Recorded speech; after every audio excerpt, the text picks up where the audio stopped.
Welcome to Topline Hotline. Hey, everybody. Happy Thursday. Welcome to Topline Hotline. You know Topline Hotline. It's where your ace hosts, Asad Zaman, CEO of Sales Talent Agency, AJ Bruno, CEO of QuotaPath, and me, Sam Jacobs, CEO of Pavilion, answer your most pressing and burning go-to-market questions. It's a short little format where members of Pavilion and also listeners at large contribute their questions. We endeavor to answer them to the best of our capabilities and knowledge. And hopefully you walk away with a better Thursday with a little bit of information, a little bit of knowledge, and yes, a little bit of pep in your step. Welcome. And now to the chief question asker, that's CQA of the Topline executive leadership team. That's Asad Zaman. He's also chief docket preparer. He's the CDP and CQA.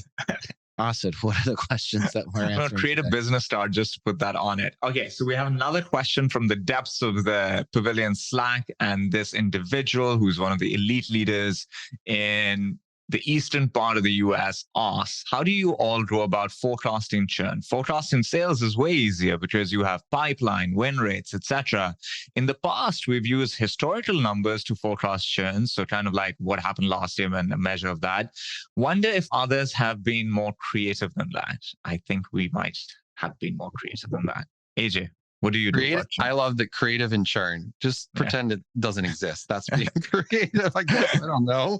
We be creative and churn. We've had a journey for forecasting churn, and I won't say that we've nailed it. The historical is helpful. The op by op is exactly what you need to go down to, and just having a confidence level. The thing with churn that I've started to like the surprises. At the end of a quarter, we had this exact situation happen come in on Friday where someone wrote us and said like, hey, we didn't get the funding. There was a change in government, or our business model has to change. We're going to run out of money at the end of the month.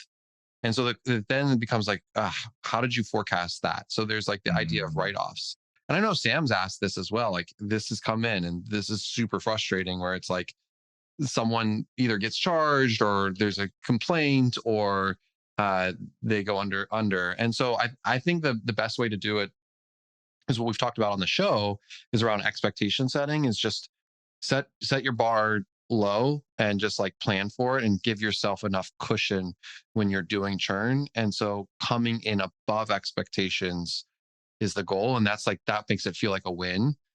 So that's what I would do, is just be very tactical about your op to op, but then bake in a little bit of cushion for the end of the quarter. Yeah, I would. I mean, I think AJ's got the first, like with any kind of forecasting, I think it's probably about triangulation. If you've got a customer success team, it's first about saying, what do you forecast, and making sure that they have a point of view. But then it's also, hey, take your RevOps team, have them run historical renewal rates and historical percentages, and then understand what's in the middle. And we even do that with us. And then I think the next level, of course, is like trying to get ahead of it, because sometimes you'll be the CSM or the relevant rep will only be focused on, what's going to renew in the quarter or whatever it might be. And you need some kind of customer health score to understand, like, well, what are the things that they might not be seeing that would indicate to you that there's there's a customer at risk. So for me, it comes down to planning. It comes down to triangulation. We're not just taking the reps. It's not go out and survey your customer success managers and gather what they think, because they're going to have, especially if depending on the level of training, they're going to have happy years, just like your salespeople are going to have happy years. And I've seen many, many deals in this environment where very senior people in my company have said, this renewal is in, it's going to be fine, everything's great. Multiple times, I'm sure AJ has seen the same thing. Yep. Multiple times, it's like, we had it penciled in. I was like, you sure? And then it's like, oh, somebody came in at the last minute, nixed the deal. They just fired their CRO. It's not happening. So that's what I would say. Triangulation, conservatism, and data in addition to opinion. I'm a big fan of that triangulation concept. I think when it comes to churn, people should watch that talk by Mark Roberge. I think the last year one at SaaStr talks about the concept of first value. And I think it's a really important concept. Basically, it's a set of actions that you've identified that a customer does within a certain time frame that correlates with low churn. So Slack had 2,000 team messages in the first 30 days. HubSpot had 80% of the customers using 5 features. Out of 20 or 25 features within the first 60 days. And I think a lot of companies don't do the work in identifying what those actions are and then closely monitoring them, because that's as close to a leading indicator around churn as you can find. But you also learn so much more about your ICP. You can see that there's a certain segment that is churning very, very low. Because they're doing these actions. What do these customers look like? And then you double down on them, especially in a downturn where you have scarcity of resources.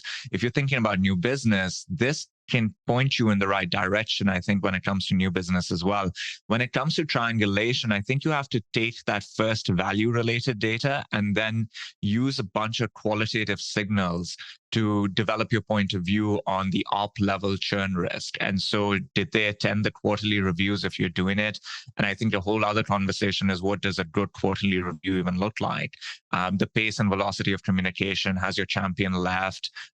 Things like that should be taken into account. But I think that first value concept is the most important one here. That customer health council, or what you said about Roberge, is very true, and something that we run. Ours is payouts in the first 90 days. And so we run a customer health council that will look at the cohort. So not only do you look at the leading indicator, but you basically cohort it by the month that they came on board and understand that. And that gives you kind of your dashboard, and will send off alarm signals if something is awry. There we go. Topline Hotline. That was great. That was amazing. I have one last follow-up question. AJ, is it your head of CS that owns the customer journey? Like, is there one person that owns how they flow through your system, or is it a group effort? How do you think about that? We recently combined our AM and CS team. CS was onboarding, AM was renewal and upsell, and into one CX team, customer experience team. Yeah. And that is owned by Sarah Strope, who is also our CMO. Interesting. Yeah. I had that for a little while. Yeah. All right. Cool. Well, everybody, sales commission and variable compensation planning software, QuotaPath. That's your go-to. Hiring people, sales talent agency. Wanting to navigate this uncertain world with a community of peers, learn the skills that you need to be successful. That's Pavilion. You're listening to this. We're all in Nashville partying. Why aren't you in Nashville partying? That's because you're selfish. Why don't you be a little less selfish and a little more giving, and get your ass down to Nashville so we can high five each other and give hugs and kisses. Okay, give us 5 stars in the iTunes store. We'll talk to you next time. Thanks for listening, everybody.